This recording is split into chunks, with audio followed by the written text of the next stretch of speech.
Krishna cinema చూసినావా? వాడిని వేణుమాధవ్ అని ఇల్లు ఖాళీ చేయించాడు అంతా.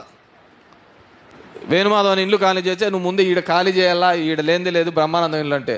ఎవరంటే అంత బార్లో కలుస్తారు. ఇల్లు ఇమ్మీడియట్ ఖాళీ చేసాలా, మనమే నీ దగ్గర ఉంటాడని చెప్పేసి అందరు ఖాళీ చేస్తారు. వీడు కంటైనర్లు ఎక్కిచ్చాడు. ముగ్గురు యాడికి పోదాం ఇప్పుడు అంటే, మనం వేరే చోటికి పోదాంపా అంటాడు. యాడికంటే ముందర మోటార్ సైకిల్లో ఉంటారు. మేము పోయి పిలిచబోతాము చూపించాము అని చెప్పి వాళ్ళు మోటార్ సైకిల్ సందులోకి పోతానే ఓడి ఈ సందులో పోతాడు, ఓడి ఈ సందులో పోతాడు, వాడు చక్కగా పోతాడు. ఈడు బండి ఇట్లే నిలబడిపోతుంది. రేపు పొద్దున ఈడు వచ్చేవాని పరిస్థితి కూడా ఇదే తయారవుతుంది. వాడినేం పట్టకచ్చారు ఇటు వరకు, ఈడు ఇడిచిపెట్టిపోతారు. ఓడి ఇట్లా పోతాడు, ఓడి ఇట్లా పోతాడు, వాడు చక్కగా పోతాడు.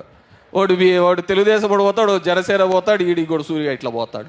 ఈడు ఇట్లే బిత్తిరి చూస్తాడు. తెలుస్తేనే కదా ఈ ఊర్లో సందు లేదన్నా. కానీ ఈ ఊర్లో సందులు తెరిచేనే కదా.